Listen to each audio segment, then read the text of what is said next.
কবরের ভিতর থেকে এমন শব্দ শোনার পর আবু যর গিফারি মারছে দৌড়, আর কোদাল মারতে পারে নাই, গোটা দেহ থরথর করে কাঁপতেছে। আবু যর গিফারি কবর ছেড়ে যখন দৌড় দেয়, এমন সময় হযরত আলী নিয়ে গেছে ফাতেমাকে। একটু খেয়াল করেন, গভীর রাত্রে ফাতেমার দেহটাকে কাঁধে করে নিয়ে ওই জান্নাতুল বাকির ভিতরে, কোনো জানাজা হয়নি, কোনো খাটনিতে ফাতেমা চড়ে নাই। কবরস্থ করার পরে হযরত আলী আল্লাহকে বলতেছে, আল্লাহ গো, আমার ফাতেমাকে তুমি কবুল করে নাও। এই দোয়া করার পরে তাকায় দেখে সামনে কয়েকটা পুরাতন কবর দেখা যায়। এইমাত্র ফাতেমার কবর দিতে সেই নতুন কবর নাই, এখনই কবর দিলাম, সেই কবর গেল কোন জায়গায়? হযরত আলী জান্নাতুল বাকি দৌড়ায় আর বলে, ফাতেমার কবর, ফাতেমার কবর। কে যেন ডাক দে, বলে, আলী রে, আর খোঁজা লাভ নাই, তুই স্বামী হইয়া যাকে কবর দিলি তার কবরটা আর তুই দেখতে পাবি না। আমি আল্লাহ জোহরার ডিগ্রি দিয়া ফাতেমার এখন বাড়ির মধ্যে ঘুরতেছে, ঘুরতে ঘুরতে দেখে বারান্দার সিলভারের পাতিল, সিলভারের পাতিলের কাছে ষাঁড় গিয়ে দেখে পাতিলের তলায় সিটালানি। এখন সিটালানি খাবার চায়, কিন্তু হাতও পায় না। বিরক্ত হচ্ছে এই দুই শিং, বুঝলেন, ঢুকাবার চায় কিন্তু শিং কান্দার মধ্যে আটকা যায়। ওই সিটালানি খাওয়ার জন্য জোর করে ধাকুন ঝাঁকে মারছে, ছোট শিং তো ঢুকে গেছে। লালি খাওয়া আছে কিন্তু শিং আর পাল্লা ছাড়ে না। এখন গোটা মুখ চোখ সব ঢেকে গেছে। এখন ষাঁড় গোয়াল ঘর বাদ দিয়ে স্বামী স্ত্রী যেই ঘরে আছে ওই ঘরে হো হো হো হো করে ঢুকতেছে। বউ চিল্লায় বলে, বাবা আজরাইল, ঘরের মধ্যে ঢুকছো ঠিকই, খবরদার আমার কাছে আসো না, ওই যে ক্যান্সার রুগী তোমার চোখত পড়ে না। স্বামী চিল্লায় বলে, বিবিরে কি হয়েছে? বলে, আজরাইল ঢুকছি, তোমারে দেখাই দিলাম। স্বামী কয়, তুই না কইলি তোর হায়াত আমাকে দিবি, আমার মৃত্যু তুই নিবি। বউ বলে, স্বামী গো, মৃত্যুর কথা মুখে বলা যায় কিন্তু অন্তর দিয়ে কেউ মৃত্যু কামনা করে না। দরকার কথা ঠিক না। ওয়াতাওয়াসাউ বিল হক। আমি কার মা, কার মেয়ে, কার বিবি কবর দেখবো না, আমি কবর দেখবো যার আমল ভালো, তার জন্য কবর জান্নাতের বাগান হয়ে যাবে। আর যার আমল খারাপ তার জন্য কবর জাহান্নামের গর্ত হবে। বাজান, এই যুবকেরা সবাই আমার সঙ্গে একটু বলো, কিন্তু যেদিন ডাক পড়িবে, সবাই বলেন, কিন্তু যেদিন ডাক পড়িবে কবর মাঝে যাইতে, জোগাড় কিছু করছো বন্ধু তার মাঝে বিছাইতে। এটা কইলে কি গুনাহ হবে? সবাই বলেন, ডানে কবর বামে কবর, ডানে কবর বামে কবর, নিচে কবর আছে যে, উপর দিকে চাইয়া দেখো, উপর দিকে চাইয়া দেখো, বাঁশের ছাউনি দিছে। সবাই বলেন, এমন আজাব দিবে রে ভাই। এমন এই দুই পুচকা কি করে রে,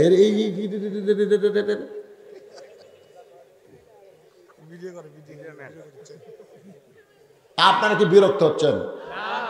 তাহলে এই গজলটা গাইলে মনটা নরম হবে ভাই রে। বিল্ডিং এ থাকেন, 5 তলা বিল্ডিং এ থাকে, 1.5 লাখ টাকার খাট, 12,000 টাকার কম্বল, ওরে তার দিয়ে কয়, আমার ঘর আমার বাড়ি আমাকে নামাই করে, আমার ঘর আমার বাসা আমাকে নামাই খেয়ে। দুই কান্তের দুই ফেরেশতা বলতেছে, আল্লাহ, যে নিয়ত করে ঘুমালো ওর বাড়ি ওর ঘর বলে নামানোর কেউ নাই। আপনি বলেন তো, আজরাইল যখন জান কবজ করবি তখন কি আপনি 5 তলা থুবি? নামাইলে কুটি রাখবি? তাহলে সেই গজলটা কইলে কি হবে?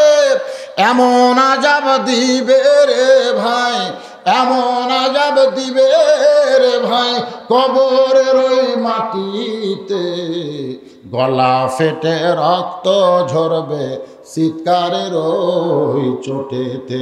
সবাই বলেন, কিন্তু যেদিন ডাক পড়িবে কবর মাঝে যাইতে, জোগাড় কিছু করছো বন্ধু তার মাঝে বিছাইতে। আমি এখানে 2জন ব্যক্তির নাম বলবো, একটা হলো আজিজুল হক, একটা হলো মামুনুল হক।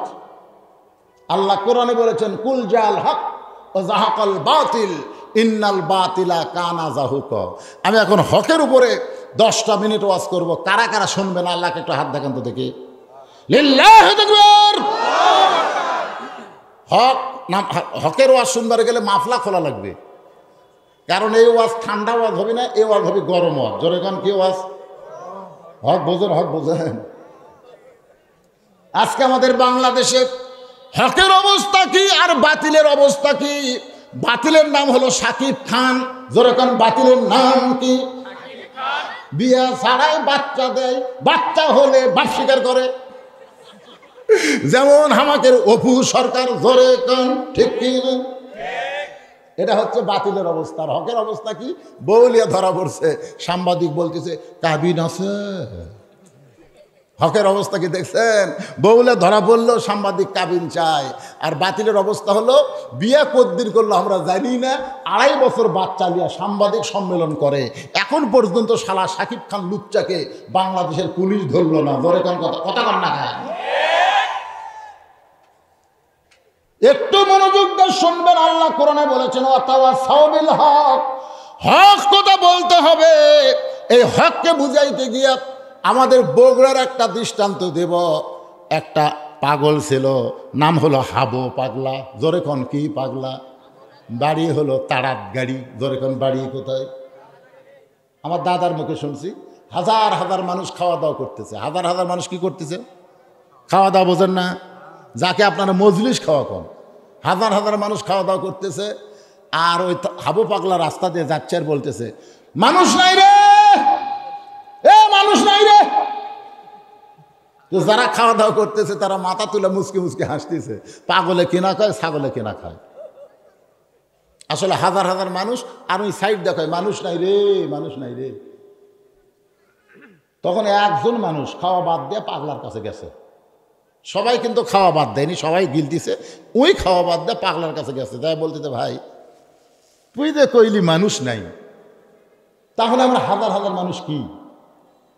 পাগল বলতেছে খালি তুই বলে দেখ, খালি তুই বল মানুষ নাই, খালি বলে দেখ। বললি পিটন খাবি, কারণ আমি পাগলা তো কখন কি কই। লোকটা বলতেছে না ভাই আমি কিন্তু খাওয়া বাদ দিয়ে তোমার কাছে আইছি ইয়ার কি করার জন্য না, তুমি কেমনে কইলা মানুষ নাই। এবার পাগল বলতেছে মানুষ নাই কইছি, এইটা তুই শুনবি না দেখবি? আমি যে কইছি মানুষ নাই মানুষ নাই, তুই কি দেখবি না শুনবি? তখন বলতেছে ভাই শোনার মধ্যে খুব একটা বিশ্বাস নাই, শোনার মধ্যে খুব একটা বিশ্বাস আছে, আমি একটু দেখতে পারছি। তখন দেখার জন্য বলে তাহলে চ সাইটে চ। সাইটে নিয়ে যায়, এরকম হাত আলগা করছে, তাকায় দেখে 15-20 জন মানুষ, বাদ বাকি সব শিয়াল কুত্তে। আমি কিন্তু হক কথা বলতেছি অ্যাঙ্গেলে, খুব খেয়াল করবে, ডাইরেক্ট বলা যাবে না, অ্যাঙ্গেলে মার দেওয়া লাগবে। জোরে কোন কথা ঠিক কিনা? 15-20 জন মানুষ রূপে দেখা যায়, বাদ বাকি সব শিয়াল কুত্তে। লোকটা চিল্লায় বলে ভাই কি দেখলাম রে, এ কি দেখলাম রে? পাগলা কয় চুপ চুপ, যা দেখছিস বলিস না।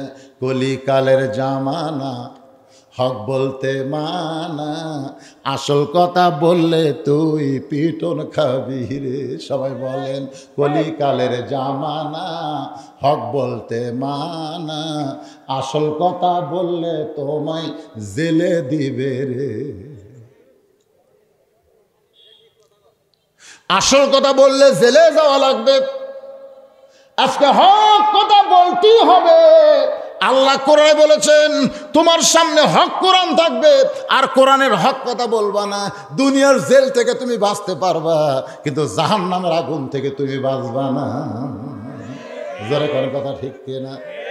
এখন হক জিনিসটা কি? হক জিনিসটা কি? কুল জাল হক ও যাহাকাল বাতিল ইন্নাল বাতিলা কানা যাহুকা। আল্লাহর বান্দারা মনে কষ্ট নিয়েন না, যেই কোরআন আপনারা শুনতেছেন সত্যি করে বলেন তো এই কোরআন কি শুধু শোনার জন্যে আল্লাহ দিছে না গ্রহণ করার জন্যে? আরে হক কথাগুলো শুনতে একটু হোহা করা লাগবে বাজান। আবু জেহেল কি সারা রাত কোরআন শুনেছে, সারা রাত বসেনি। আপনার তো বসে আছেন, আর বসারও সময় হয় না। সকালবেলা যায় মিটিংয়ের মধ্যে বলতেছে, এত সুন্দর কোরআনের বাণী, রাতটা কোন দিক দিয়ে গেল আমি বুঝবারই পারিনি। সুবহানাল্লাহ খান। আবু জাহেল বলতেছে, এত সুন্দর কোরআনের বাণী, রাতটা কোন দিক দিয়ে গেল বুঝবারই পারিনি। আবু সুফিয়ান বলে, নেতা, যেই কোরআন শুনতে আপনার রাত কোন দিক দিয়ে গেল বুঝবার পারলেন না, সেই কোরআন ধরলে অসুবিধা কি? শুনলে যদি এত মজা, তাহলে ধরলে অসুবিধা কি? ধরলে একটা হলো শুনলে, একটা হলো ধরলে। সবচাইতে বড় হক হলো আল্লাহর কোরআনকে ধারণ করা। খালি সুবহানাল্লাহ দেখবে না। কারা কারা আল্লাহর কোরআন ধরতে চান? দুই হাত তুলে আল্লাহরে দেখান। এই কোরআন ধরা লাগবে, পড়লে হবে না, ধরা লাগবে। লিল্লাহু আকবার। হাত নামান। আবু জেহেল বলতেছে, আবু সুফিয়ান, কোরআন ধরলে কি হবে? এটা হক কথা। কোরআন ধরলে কি হবে? এটা কি কথা? তো হক কথা জোরে বলা যাবে না, তোর কান আমার মুখের কাছে নিয়ে আয়। দেখেন, সেই সময় কিন্তু হক কথা জোরে বলা যায়নি। আবু সুফিয়ান যে আবু জেহেলের কাছে আইছে, কানে কানে বলতেছে, শোন, এই কোরআনকে যদি গ্রহণ করি, তাহলে আমার মতন আবু জেহেলের ভুয়া নেতৃত্ব চলবে না, আসল নেতা হয়ে যাবে আব্দুল্লাহর এতিম পোলা। আজকে ভুয়া নেতাগিরি যদি দূর করতে চাই, আল্লাহর কোরআনের সমাজের দরকার আছে না নাই? আজকে যদি কোরআনের সমাজ চালু হয়ে যায়, তাহলে মসজিদে নামাজের মুসল্লি ডাকা লাগবে না। কারণ 1 নম্বর দায়িত্ব হলো নামাজ কায়েম করা। জোরে কোন কথা ঠিক কিনা ভাইজান? এই যে মসজিদের উন্নয়ন কল্পে মাহফিল, ইনারা হয়তো ভাবতেছে, হুজুর 2-1 করে লোক তো উঠে যায়, আমার হুজুর কি মসজিদের জন্য আদায় করবে না? যেই লোকগুলা উঠে যাচ্ছে, ওদের টাকা দিয়ে মসজিদ করলে মসজিদের টাইস ফেটে যাবি।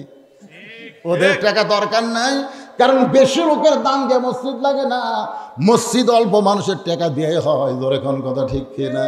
বেশি লোকের টাকা দিয়ে মসজিদের কার্পেট হয়, মসজিদের চট হয়, কিন্তু অল্প লোকের টাকা দিয়া মসজিদ বিল্ডিং হয়ে যায়।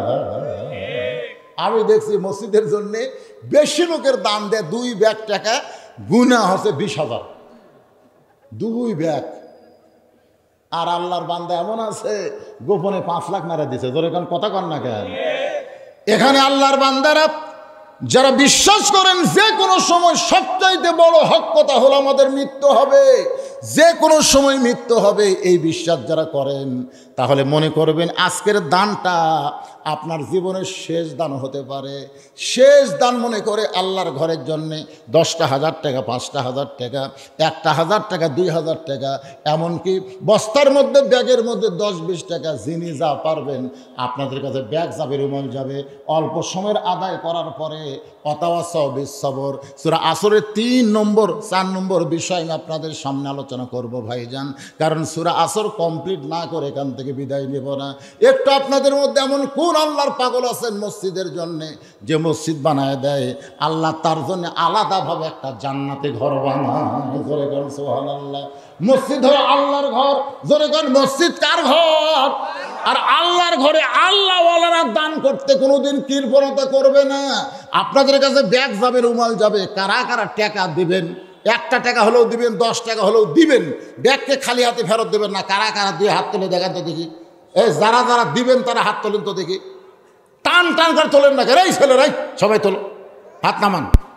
লা ইলাহা ইল্লাল্লাহ, লা ইলাহা ইল্লাল্লাহ, লা ইলাহা ইল্লাল্লাহ, লা ইলাহা ইল্লাল্লাহ, লা ইলাহা ইল্লাল্লাহ, লা ইলাহা ইল্লাল্লাহ, লা ইলাহা লা ইলাহা ইল্লাল্লাহ মুহাম্মাদুর রাসূলুল্লাহ। সূরা আসরের 3 নম্বর বিষয় মনে আছে না? ভুলে গেছেন? 1 নম্বর বিষয় হলো ঈমান। যেরকম 1 নম্বর বিষয় কি? 2 নম্বর বিষয় হলো নেক আমল, 3 নম্বর বিষয় হলো তাওয়াসসাউ বিল হক, আর 4 নম্বর বিষয় হলো তাওয়াসসাউ বিস সবর। 2টা বিষয় আলোচনা করেছে পুরুষের জন্য।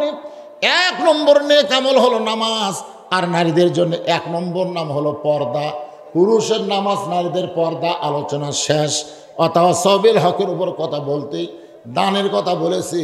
দানটাও কিন্তু একটা হক, জোরে কোন ঠিক কিনা? কিন্তু সেই দান না করে আপনারা মনে করলেন বাড়ির যায়, বাড়ির যাওয়ার কোনো গ্যারান্টি মুসলমানের নাই। যে কোনো সময় মৃত্যুর দরজায় আমাদের যাইতে হবে। এদিন মাঝখান থেকে এক ভাই বলেছে, হুজুর মৃত্যুটাও হক। আল্লাহ কোরআনেও বলেছেন সাআত সাকারাতুল মাউত হাক্কুন, প্রত্যেকটা প্রাণীর জন্য মৃত্যুর চাইতে সত্য কোনো জিনিস নাই। কে বলবেন? আমার এক ভাইস্তা ব্রেন টিউমার হচ্ছিল, অপারেশন করতে, তাই 1000 টাকা দিত, আপনার টাকা দোয়াতে। আচ্ছা, 1000 টাকা দিয়ে জাহিদুল ইসলাম ব্রেন টিউমার হয়েছিল, অপারেশন করেছে। আমরা সকলে মিলে দোয়া করে আল্লাহ পাক তাকে পুরাপুরি সুস্থতা দান করেন, জোরে কোন আমিন। সবাই বলে আল্লাহুম্মা আমিন। কি বলবো প্রসবের কথা? পুষ্পরানী ছেলে অসুস্থ। পুষ্পরানী ছেলে অসুস্থ। উনি কি হিন্দু? না না না, মুসলমানি। পুষ্পরানী ওটা বেশি বলে। আচ্ছা আচ্ছা, পুষ্প পুষ্প রানী বলে থাকতে পারে। পুষ্প আমার মা অসুস্থতার জন্য, সন্তান অসুস্থ নাকি, ওনার সন্তান অসুস্থ, সুস্থতার জন্য 1000 টাকা দান করেছে। আল্লাহ সন্তানকে পুরোপুরি সুস্থতা দান করেন, জোরে কোন আমিন। মায়ের দোয়ার চাইতে বড় কোনো দোয়া নাই। মা যদি খালি দোয়া করে যে আল্লাহ আমার সন্তানকে তুমি সুস্থ করে দাও, তাহলেই আল্লাহ করবে। কিন্তু এখানে দান করার কারণে আর একটা লাভ হলো কি, as-সাদাকাতু তারুদ্দুল বালাহ, দান সদকা করলে আল্লাহ বালা মুসিবত দূর করে দেয়। পুষ্পর যে ছেলেটা অসুস্থ, আমরা দোয়া করি আজকের এই দান করার কারণে অসুস্থ বালা থেকে আল্লাহ তাকে হেফাজত করুক, জোরে কোন আমিন। আপনারাও এরকম বিপদ আপদ মুসিবতে দান করতে পারেন, কিন্তু মা যে দোয়ার জন্য 1 নম্বর, এ ব্যাপারে আপনাদের সন্দেহ আছে? মায়ের পায়ের তলে সন্তানের জান্নাত। আমি কিন্তু সবরের উপর ওয়াজ করতেছি, একটু মনোযোগ দিয়ে শুনবেন। যে মায়ের কোনোদিন বাচ্চা হয় নাই, যে মায়ের কোনোদিন বাচ্চা হয় নাই, এইবার প্রথম বাচ্চা হবে, আপনারা বলেন তো ওই মা কি প্রসব বেদনা সম্পর্কে জানে? জানে। আজকে ফিলিস্তিনের মুসলমানকে ইসরায়েল ইহুদিরা যেভাবে হত্যা করতেছে, বর্তমান বাংলাদেশের প্রধানমন্ত্রী ফিলিস্তিনের পক্ষে ইসরায়েলের নিন্দা করেছে, ধরে কোন কথা ঠিক কিনা? আর যে আমেরিকা বাংলাদেশের গণতন্ত্র নিয়ে কথা বলে, আর সেই আমেরিকা ইসরায়েলের পক্ষে মুসলমানকে হত্যা করার জন্য রণতরী পাঠাইছে। এখান থেকে আমরা বিশ্বাস করব আমেরিকা কোনোদিনও মুসলমানের পক্ষে হবার পারে? কথা কন না কেন ভাই, কথা কন না কেন? ভারতও কোনোদিন মুসলমানের পক্ষ হবার না। মুসলমানের পক্ষে কে? আল্লাহ। এই জন্য সকলে বলবেন নাসরুম মিনাল্লাহি ওয়া ফাতহুন কারীম ওয়া বাশশিরিল মুমিনিন। আচ্ছা, আপনার যে টাকাগুলো তুললেন সবই বাকি? সবই বাকি, কিছু আছে ওনাগুলো সব দেয়, যারা দিবে তাই না? সবই দেয়, একটা টাকাও মেরে যায় না। চাচা রঞ্জনা 500 টাকা। সাদিক দোয়ার পাত্র পরীক্ষার জন্য, পরীক্ষার জন্য সাদিক, নামি সাদিক, দোয়া চাই। পরীক্ষা কি পরীক্ষা? এসএসসি। আল্লাহ যেন গোল্ডেন এ প্লাস পাওয়ার তৌফিক দেয়। এখন পরীক্ষার তো লেখা লাগে না, খালি আঁকা থুলি হবে নাকি? মাপ দেন অনুভব। আমার এক ভাই কলেজের পড়ুয়া সব পরীক্ষার খাতা পাইছে, 2 জনে ফেল করে দিছে। ফেল হচ্ছে, এখন কি করবি? মানে বহু চেষ্টা করছে, পাস করানো যায়নি। তাকে ডাকছে, দেখা গেলে 2টা ফেল করলো কেন? তাই বলতেছে স্যার অনেক চেষ্টা করলাম, পাস করে দেওয়া গেল না। এই পাস করে দিবেন, দরকার লিজে লেখা পাস করে দেবেন, অসুবিধা। ওই লেখা নিতে কি হয়েছে, আপনি লেখা দেবেন। সেই থেকে আমার ভাই আর খাতা দেয় না, মানে 2 জনে ফেল করে দিছে থেকে আর খাতা দেয় না। তাহলে বর্তমানে পরীক্ষা পাস করার জন্য দোয়া লাগে। তা আমরা দোয়া করবো পাশের না, এ যেন গোল্ডেন এ প্লাস পায়, ধরে কেন আমি দোয়া যখন চাইছে, ছোট দোয়া করে লাভ আছে? এখন সাদিকের খবর কি? লেখাপড়া করে না, মোবাইল দেখে? ভালো ছাত্র? আচ্ছা ঠিক আছে। মাদ্রাসার ছাত্র সাদিক 5 ওয়াক্ত নামাজ পড়ে। আমরা তার জন্য প্রাণ খুলে দোয়া করবো, আল্লাহ পরীক্ষায় ভালো রেজাল্ট করার তৌফিক দান করুক, জোরে কোন আমিন। এটি এত বড় স্লিপ দিছে কেবারে, 500 টাকা দিয়ে এত বড় সিটি। আচ্ছা, ওই এর মধ্যে আর 100 আছে চাচা। নারুলি পুরোপাড়া নিবাসী মৃত মোহাম্মদ আরেক প্রামাণিকের চতুর্থ মৃত্যুবার্ষিকী, মৃত বাবার জন্য সবার কাছে দোয়া চাই। মসজিদের উন্নয়নের জন্য 1 বস্তা সিমেন্ট স্বরূপ 600 টাকা নগদ দান করলাম। ছেলে আলমগীর হোসেন, এরা হলো প্রকৃত সন্তান, বাবার কথা মনে করে দান করছে আল্লাহর ঘরে 1 বস্তা সিমেন্ট। আল্লাহ বাপ মার কবরকে জান্নাতের টুকরা বানায় দেন। জোরে করে আমিন, জোরে বলে আল্লাহুম্মা আমিন। এখন যে মায়ের কোনোদিন বাচ্চা হয় নাই, সেই মায়ের বাচ্চা আপনারা বলেন প্রসব বেদনা কম হবে না বেশি হবে? ওর কাছে বেশি মনে হবে, কারণ কোনোদিন যে প্রসব বেদনার হয়নি। এইবারে প্রথম প্রসব বেদনা আমার বউকে আমি বলছিলাম, মা যখন সন্তান প্রসব করে তখন ব্যথা কোন দিকে হয়? আমরা মনে করি যে এই দিক দিয়ে বাচ্চা বের হবে, ওই দিকে ব্যথা হয়। কিন্তু মা কইল সন্তান বের হওয়ার সময় মনে হয় কলিজার মধ্যে একটা কামড় দেয়, ওই বেদনা সইবার না ফেরে মা চিৎকার করে বলে, বিষ খাবো, গলার দড়ি দিব, মরে যাব, এই জীবন আর আমি রাখবো না। এই কথা বলে যখন কান্দে তখন দাদি নানি দৌড়ে এসে ঘরের মধ্যে ঢুকায়, ঘরের মধ্যে ঢুকায় দরজা বন্ধ করে দেয়, দিয়া কয়, কে রে, তুই যে গলার দড়ি দিবার চাস, বিষ খাবার চাস, মরবার চাস, তুই কি জানিস তোর পায়ের তলে সন্তানের জান্নাত? জোরে বলেন সুবহানাল্লাহ। আপনারা বলেন তো, বাপের পায়ের তলে সন্তানের জান্নাত আছে? সন্তানের জান্নাত কার পায়ের তলে? কথা কর না কেন? সেই মা হবি, কষ্ট সহ্য করবি না। এইটা কেমন হয়? নরম পানির মধ্যে, গরম পানির মধ্যে নরম কাপড় চুবড়ায়া চুবড়ায়া এবার মায়ের মাথায় দেয়। প্রথম মা হচ্ছে বাজানরে, দাদি নানি খালি একটাই কথা বলে, ধৈর্য ধর, ধৈর্য ধর, সবর, ধৈর্য ধর, ধৈর্য ধর। ধৈর্য ধরতে ধরতে এক সময় সন্তান যখন প্রসব হচ্ছে, ধাত্রীমা যখন সন্তানকে টেনে বের করতেছে, এমন সময় মা শব্দ করে বেহুশ হয়ে যায়। মা যখন বেহুশ হইছে তখন সন্তান প্যাঁ প্যাঁ বলে কাঁদতেছে, মানে সন্তান হয়ে গেছে। এখন সন্তানকে গোসল করানোর পরে মায়ের বুকে যখন রাখা হয়, ওই সন্তানের দেহের পরশে আল্লাহ মায়ের হুঁশ ফিরাইয়া দেয়। মা তখন এরকম হাত দিয়ে বাচ্চাকে চুমা খায়। দাদি নানি তিরস্কার করে বলে, এরই জন্য গলার দড়ি দিবার চাইলি, এরই জন্য বিষ খাবার চাইলি, এক লাত্তি মারা ফেলে দে, এক কিসের দয়া করা লাগবে? তখন মা কি বলে, মা তখন কি বলে, দাদি কষ্টের পরে এইরকম শান্তি, এইরকম মজা আগে যদি জানতাম কখনো প্রসব বেদনার জন্য কাঁদতাম না। কারণ সন্তান বুকে আসার সাথে সাথে মা সব কষ্ট ভুলে গেছে। আজকে যারা ধৈর্য ধারণ করে বাতিলের বিরুদ্ধে মোকাবেলা করতে গিয়া নানা রকম নির্যাতনের শিকার হচ্ছে, মায়ের প্রসব বেদনার মতন যারা কষ্ট ভোগ করতেছে, এই কষ্ট বেশি দিন থাকবে না। কষ্ট ভোগ করতে করতে একদিন আল্লাহ তাআলা মার বুকে যেমন সন্তান দিছে, বাংলার মুসলমানের জমিনে আল্লাহ কলেমার পতাকা পথ পথ করে উড়াই দিবে। কোন কথা ঠিক কিনা? এই জন্য আমাদেরকে ধৈর্য ধারণ করা লাগবে, ধৈর্য ধারণ করা লাগবে বাজান, অধৈর্য হলে হবে না।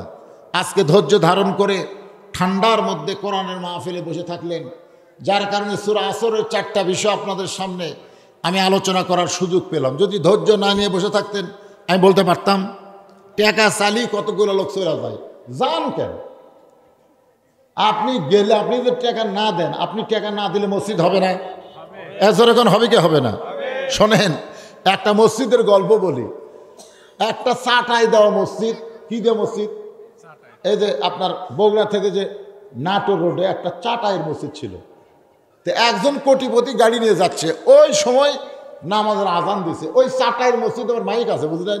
ওই মাইক দিয়ে আজান দিছে। তো ওই কোটিপতি আবার প্রত্যেক ওয়াক্ত নামাজ জামাতের সাথে আদায় করে। কার সাথে? জামাতের সাথে। তো উনি ওখানে নামছে, নামার পরে দেখে ওযু করার পানি নেই।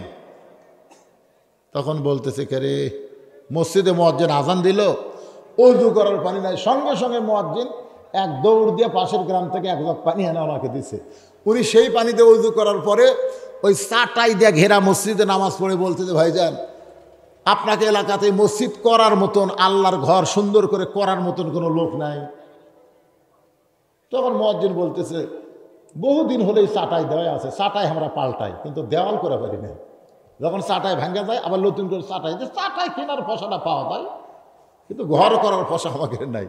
তখন বলে আপনাকে সিংড়া থেকে ইঞ্জিনিয়ারকে ডাক দেন, আপনাকে খোঁজে যদি ইঞ্জিনিয়ার থাকে।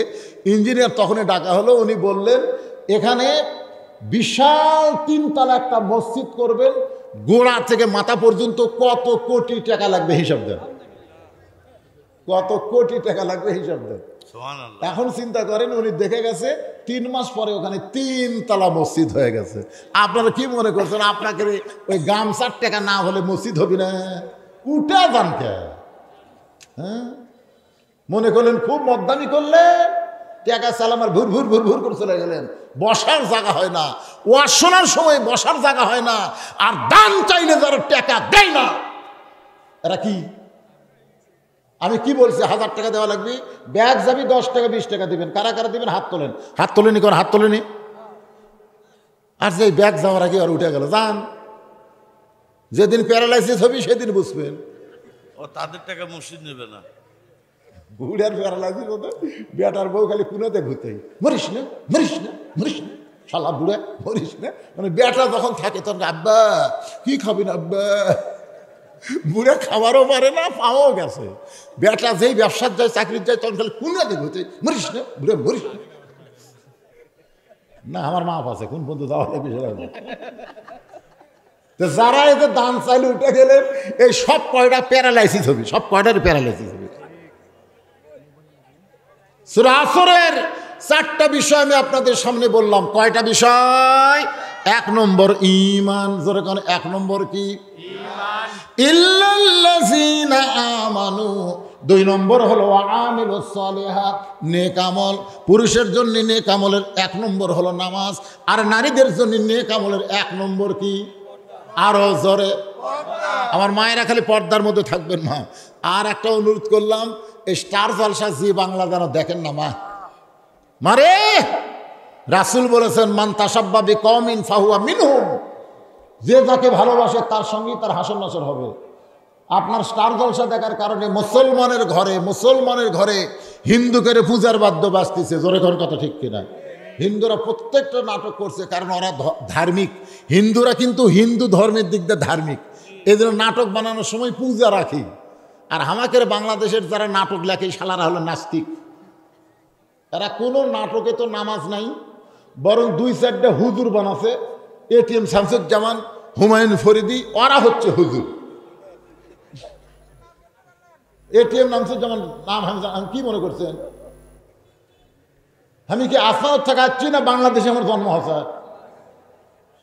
একেবারে মাথার টুপি দিতে, মুখে ধুইয়া দাঁড়িয়ে থছে। ভিলেনের মাথার টুপি, ভিলেনের মুখের দাড়ি, আর নায়ক তেলতেলা। এখন হুমায়ুন ফরিদি মাথার টুপি দিয়ে বলে তোর ব্যাটারি ঘুষিত, ব্যাটারি দিয়ে নামাজের দাগ করে এক বেটি ছেলের হাত ধরে বলতেছে চ আমার ঘরত চ। তখন আপনি না হুজুর, আমি হুজুর তুই কি? চিল্লাই উঠছে, ওরে বাবারে হুজুর থেকে আমাকে বাঁচাও রে। তখন শাকিব খান মোটর সাইকেল এসে মোটর সাইকেল থামে, মারলো লাত্তি। হুমায়ুন ফরিদে তখন পড়ে গেল, টুপি খুলে মাটির গেল। তখন সবাই বলতেছে দেখ হুজুর কি শয়তান রে, দেখছেন হুজুর কি শয়তান। মানে বাংলাদেশের সিনেমা যারা লেখে, নাটক যারা লেখে, এরা হলো নাস্তিক। এরা ভিলেনের চরিত্রের মাথার টুপি দেয়, ভিলেনের চরিত্রের মুখত দাঁড়িয়ে রাখে, জোরে কোন কথা ঠিক কিনা? আসলে নাস্তিক যে এই যে রাজাকার বানাচ্ছে কার কো? হুজুরে করুক। আপনারা বলেন তো হুজুরা রাজাকার? এই হুজুরা রাজাকার। আসলে সিনেমার মধ্যে হুজুর সাজাচ্ছে, একটা হলো হুজুর হওয়া, একটা হলো হুজুর সাজা। তাই মা বোনদের জন্য বলবো মা, ওই হিন্দুদের নাটক আপনারা দেখবেন না,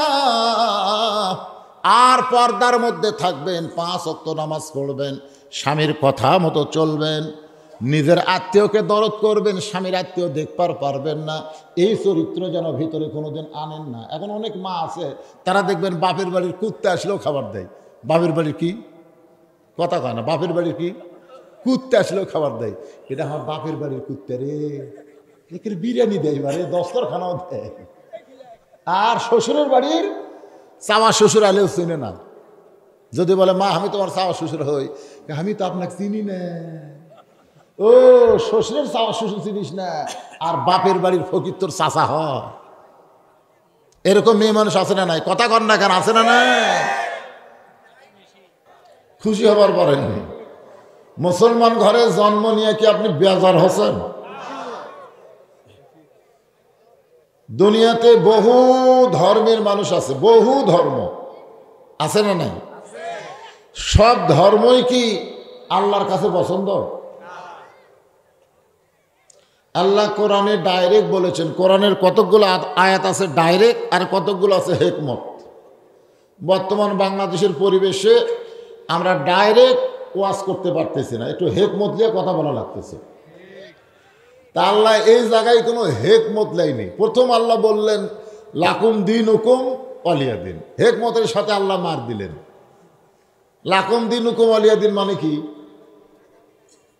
যার ধর্ম তার কাছে। তারপরে বললেন লা ইকরাহা ফিদ্দিন, আল্লাহ হেকমতের মার দিলেন, ধর্ম নিয়ে বাড়াবাড়ি করো না।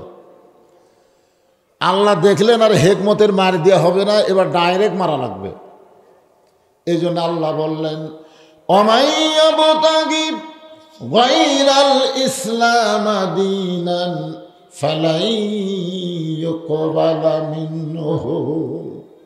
এই আয়াতের বাংলা অর্থ হলো ইসলাম ছাড়া অন্য কোনো ধর্ম কেউ যদি গ্রহণ করে আল্লাহ বলেছেন সেইটা কবুল করা হবে না। এই হিসাবে আমরা কয় নম্বরে আছি? আরো জোরে বলেন, কয় নম্বরে? যার পরে কোনো 2 নম্বরই নাই, যে আমরা 1 নম্বর মুসলমান, 2 নম্বর হিন্দু, 3 নম্বর খ্রিস্টান না। আল্লাহ বলেছে শুধু 1 নম্বর, আমি যেমন এক আল্লাহ, আমার পরে যেমন 2 নাই, ইসলাম ধর্ম ছাড়া কোনো ধর্মই নাই। জোরে কোন সুবহানাল্লাহ। এ কথা কি আমার? এখন হিন্দুরা যদি সরকারের কাছে পিটিশন করে যে এই বক্তা তো আমাকে ধর্ম শেষ করে দিল, আরে ভাইজান কথা তো আমার না, কথা হলো আমার আল্লাহ। অন্য ধর্মে যদি আমরা জন্ম নিতাম, মুসলমান হয়ে মরা আমাদের খুব কঠিন। কারণ আল্লাহ কোরআনে বলেছেন ইয়া আইয়ুহাল্লাযীনা আমানুত্তাকুল্লাহা হাক্কা তুকাতিহি ওয়া লা তামুতুন্না ইল্লা ওয়া আনতুম মুসলিমুন। এখানে আল্লাহ কি বলতেছেন? মুসলমান না হয়ে তোমরা কেউ মরো না। আপনার বলেন তো, একটা হিন্দু ধর্মে জন্ম নিয়ে মুসলমান হয়ে মরা সহজ? খ্রিস্টান ধর্মে যদি কেউ জন্ম নেয়, ওই মুসলমান হয়ে মরতে পারবে? যার প্রমাণ হলো নবীর চাচা আবু তালেব, যিনি নবীকে নিজের সন্তানের মতো লালন পালন করছেন।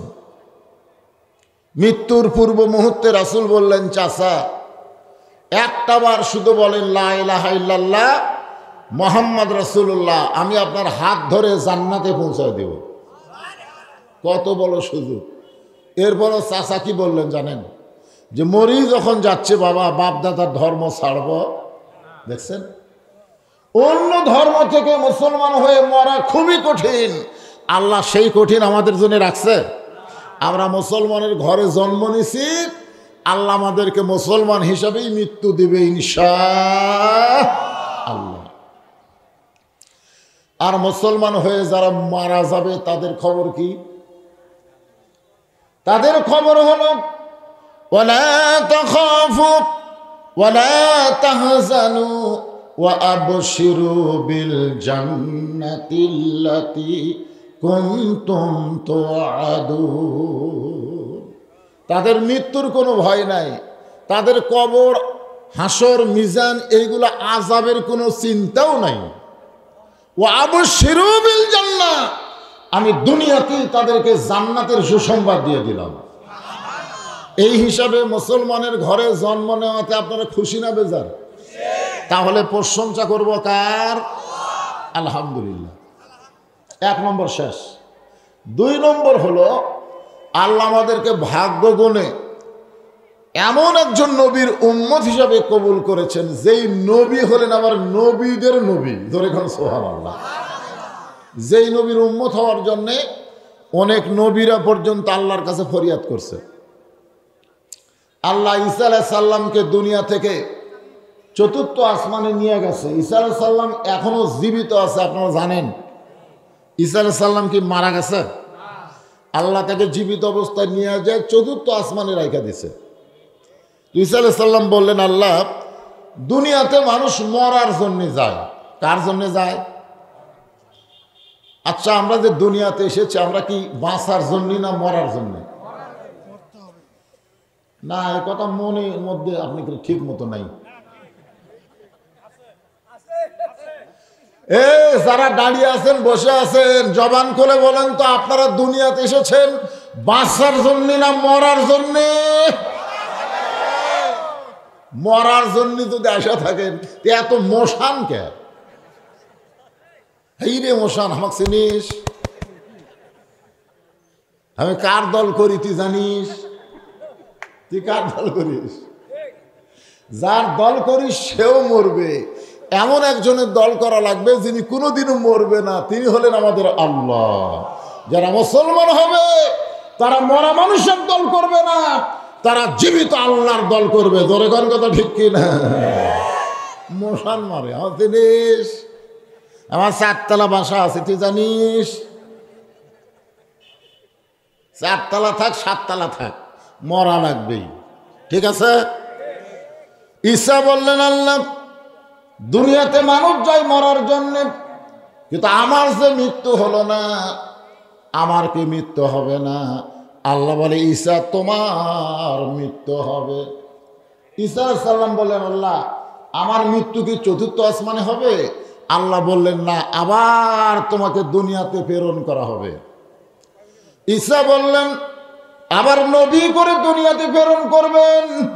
আল্লাহ বলে, নবী করে না, বিশ্ব নবীর উম্মত করে তোমাকে দুনিয়াতে প্রেরণ করা হবে। সঙ্গে সঙ্গে ঈসা নবী এক নিয়তে 4 রাকাত নামাজ আদায় করলেন। আল্লাহ বলে, ঈসারে, বিশ্ব নবীর উম্মতের কথা শুনে 4 রাকাত নামাজ পড়লা, কারণ কি? ঈসা বলতেছে, আল্লাহ নবী করে আমাকে দুনিয়াতে প্রেরণ করেছিলেন, আমি এত খুশি হবার পারি নাই। বিশ্ব নবীর উম্মত হয়ে দুনিয়াতে যাব, এই জন্যই আমি বড় খুশি হয়েছি। একজন নবী আমাদের নবীর উম্মত হবে, এই খবর শোনার সাথে সাথে কয় রাকাত নামাজ পড়ছে? ওই 4 রাকাত নামাজ আল্লাহ নষ্ট করেনি। ওই ঈসা নবীর 4 রাকাত নামাজ উম্মতে মুহাম্মাদের জন্যে আল্লাহ এশার 4 রাকাত ফরজ হিসেবে দান করেছে। এবং আল্লাহ বলেছেন, যার এশার 4 রাকাত নামাজ মসজিদে জামাতের সঙ্গে আদায় করবে, ঈসা নবীর সমপরিমাণ সওয়াব আল্লাহ দান করে দিবে। এই জন্য আমার সঙ্গে সকলে একটু বলবেন, নবী না হয়ে দুনিয়ার, না হয়ে ফেরেশতা আল্লাহর, হয়েছি উম্মত আপনার, তার তরে শুকুর, তার তরে শুকুর হাজার। কে পাগলারা, হাজারের কোনো খাওয়া আছে? যখন 1000 বার কইছে তখন 1000-এর উপরে মানুষ জানতই না। ওই সময় কইছে 1000 বার।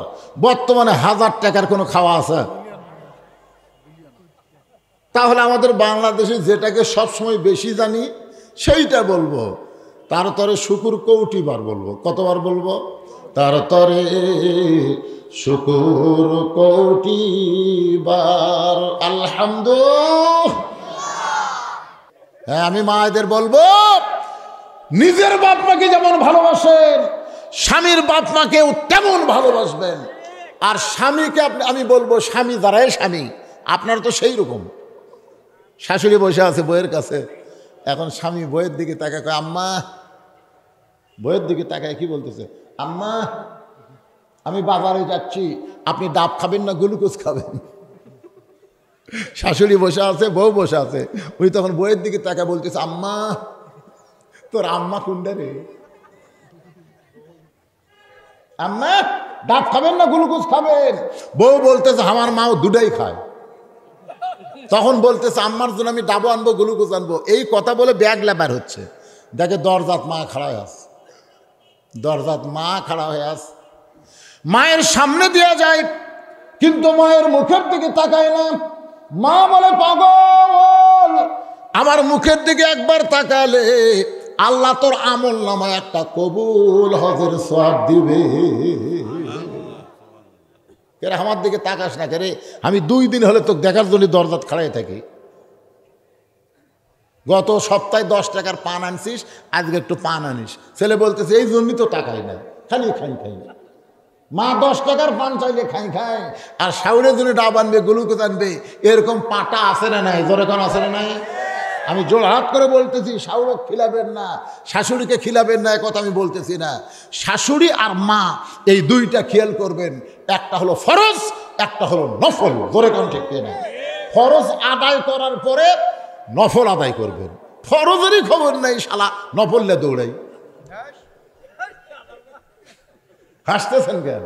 বাপ মা যদি মারা যায়, বাপ মার কবরে যাবেন, প্রতি জুম্মার দিন সকালবেলা ফজর নামাজ পড়ে বাপ মার কবরের কাছে গিয়ে দোয়া করবেন, রব্বির হামহুমা কামা রব্বায়ানি সগীরা। সূরা ফাতিহা পড়বেন, সূরা ইখলাস 3 বার পড়বেন, বাপ মার জন্য দোয়া করবেন।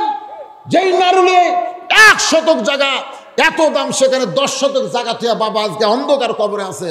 আপনি বাসা বেড়ে ভাড়া দিয়ে খাচ্ছেন, সে বাপের জন্য দোয়া করা লাগবে না? দরকার লাগবে কি লাগবে না? এই জন্য আল্লাহ কোরআনে বললেন ওয়াকাযা রাব্বুকা আল্লা তা'বুদু ইল্লা ইয়াহু ওয়া বিল ওয়ালিদাইনি ইহসানান। যাদের বাপ মা কবরে গেছে, রুহের মাগফিরাতে আমরা সকলেই ইস্তেগফার পড়ি। সকলে পড়েন আস্তাগফিরুল্লাহ, পড়েন আস্তাগফিরুল্লাহ রব্বি মিন কুল্লি যামবিন ওয়া তুবু ইলাইহি লা হাওলা ওয়ালা কুওয়াতা ইল্লা বিল্লাহিল আলিয়্যিল আযীম। আল্লাহুম্মা সাল্লি আলা। আমার বাবা এই গত শুক্রবার দিবাগত রাত্রে মারা গেছে। আরে গত শুক্রবারে মারা গেছে উনি, বিজ্ঞাপনে নাম আছে। ও শামসুল হকের বাবা। হ্যাঁ, সকলের বাবার জন্য আমি দোয়া করব। সবার বাবার জন্য, মায়ের জন্য দোয়া করার দরকার আছে না নাই? 2018 সালে আমার বাবা মারা গেছে 3রা জুলাই, আর 2023 সালের 25শে ডিসেম্বর। আজ কয় তারিখ? 24 তারিখ। এখনো 1 মাস হয়নি আমার মা মারা গেছে। দুনিয়াতে যার মা আর বাপ থাকে না, তখন সে বুঝবার পারে তার আর কেউ নাই, কেউ নাই। আপনার বাপ মা মরে গেলে বুঝবেন আপনার আর কেউ নাই। যারা আছে খালি স্বার্থের দিকে তাকা আছে। ধরে কোন কথা ঠিক কিনা? নিঃস্বার্থ ভালোবাসে দুইজনে, একটা হলো বাবা, একটা হলো মা। তো বাপ মা যাদের বেঁচে আছে তারকে জন্য দোয়া করা লাগবে, আল্লাহ নিয়ামতের হায়াত যেন বাড়ায় দেয়।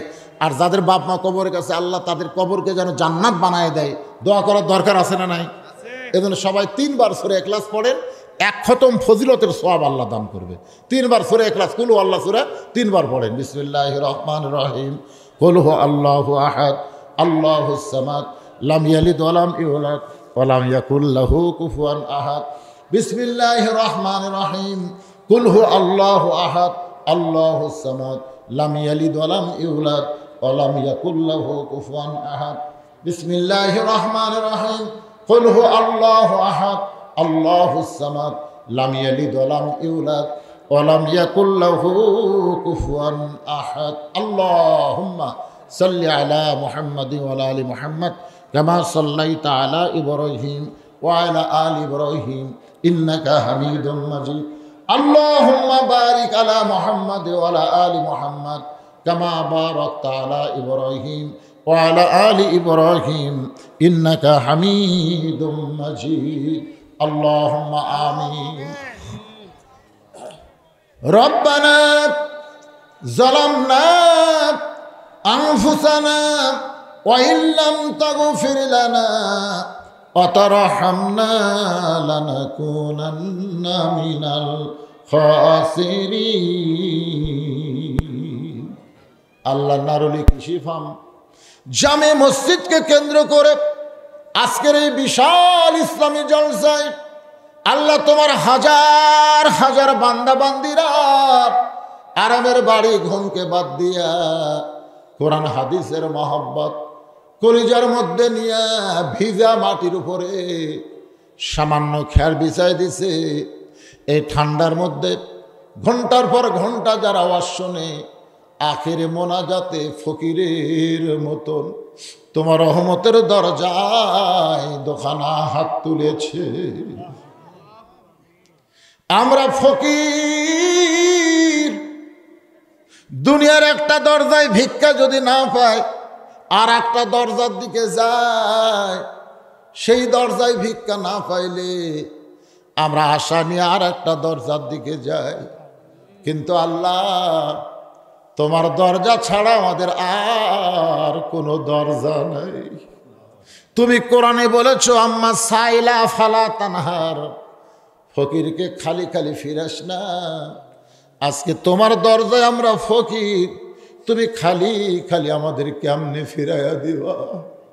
আল্লাহ, তোমার দরবার করি, ওই মাগরিবের নামাজের পর থেকে এই গভীর রাত পর্যন্ত যারা জান্নাতের বাগানে বসে বসে অসল্ল আল্লাহ, আল্লাহ সকলকে কবুল কর,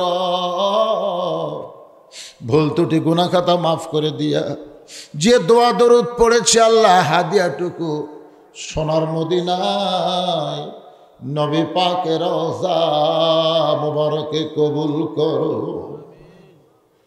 মদিনা কত সুন্দর নাম মদিনা, মদিনার মানুষটা কত সুন্দর। চাঁদ ভরা মুখকেও যদি একবার দেখতে পায়, আল্লাহ তার জন্য জাহান্নামের আগুন হারাম বানায় দেয়।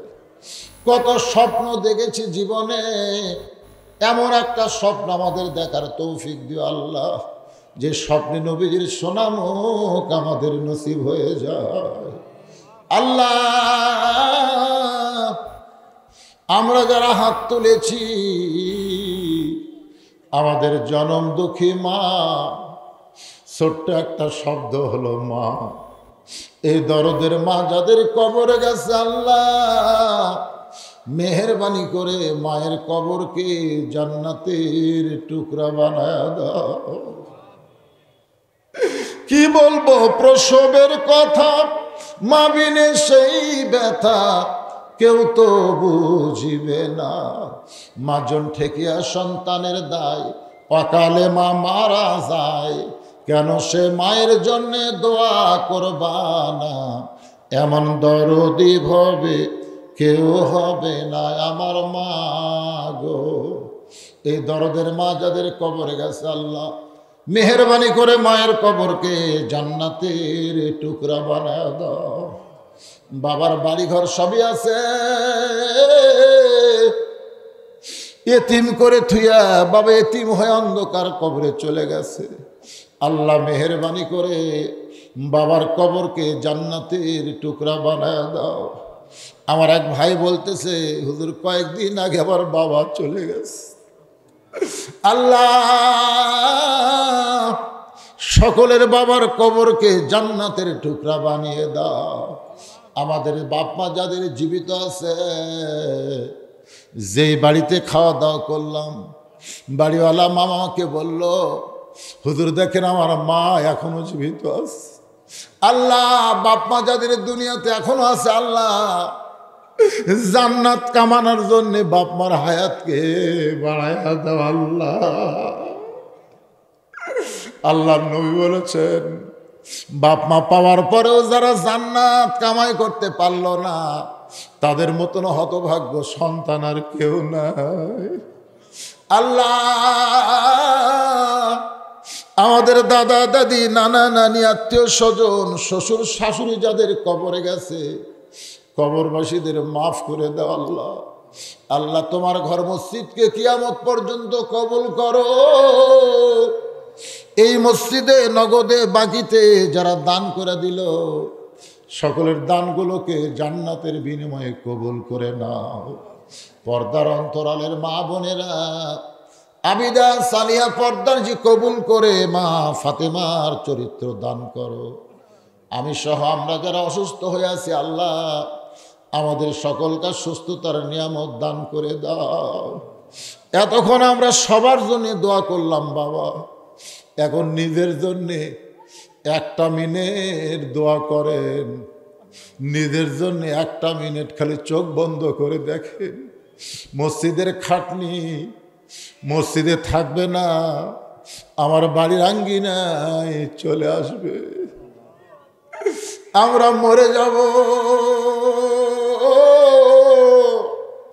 বড়ই পাতার গরম পানি দিয়ে আমাদের গোসল করাইয়া দিবে, রঙিন কাপড় খসায়া সাদা কাপড়ের কাপড় দিয়ে আমাদের চকলেটের মতন মোড়াইয়া ফেলবে। মরে যাব আল্লাহ। এই 3 তলা 2 তলা 7 তলা বাড়ি থেকে আমাদেরকে টেনে টেনে অন্ধকার কবরে নিয়ে যাবে। মিশে মায়াই বন্দি থাইকা করলাম কত খেলা, জীবনের হায়াতের দিকে তাকায় দেখো তোমার ডুইবা গেল বেলা। যেদিন আমাদের মৃত্যু হবে দিনটা যেন জুমার দিন হয়, মাসটা যেন রমজান মাস হয়, ইমানের সাথে ইজ্জতের সাথে দুনিয়া থেকে যেন বিদায় নিতে পারে। আল্লাহ তুমি কবুল করো। একটা মিনিট মসজিদের কার্যকরী সদস্যের মধ্যে যারা আছে, মসজিদের সভাপতি, মসজিদের সহসভাপতি, মসজিদের সেক্রেটারি, মসজিদের ক্যাশিয়ার, মসজিদের সদস্য, মসজিদের মুসল্লি, মসজিদের খতিব, ইমাম, মুয়াজ্জিন, আল্লাহ সকলকেই তুমি জান্নাতি কবুল করো। আল্লাহ আজকের মাহফিল কমিটির সভাপতি, মাহফিল কমিটির সহসভাপতি, সেক্রেটারি, ক্যাশিয়ার, আল্লাহ সকলকেই তুমি জান্নাতের জন্য কবুল করো। পরিশেষে একটা দোয়াই তোমার দরবারে করি, আল্লাহ যতদিন আমরা বাঁচব 5 ওয়াক্ত নামাজ আমরা আদায় করতে পারি সে তৌফিক আল্লাহ তুমি দান করে দাও। ফিলিস্তিন মুসলমানকে হেফাজত করো আল্লাহ। অত্র এলাকার প্রতি তুমি রহমত নাজিল করো আল্লাহ। নারুলি এলাকার প্রতি রহমত বরকত খুলে দাও আল্লাহ। যারা ব্যবসা বাণিজ্যের মধ্যে আছে ব্যবসা বাণিজ্যের মধ্যে বরকত দিয়ে দিও। সুবহান রাব্বিকা রব্বিল ইজ্জাতি আম্মা ইয়াসিফুন ওয়া সালামুন আলাল মুরসালিন والحمد لله رب العالمين وجل آخرة كلمة عند الموت لا إله إلا الله محمد رسول الله صلى الله عليه وسلم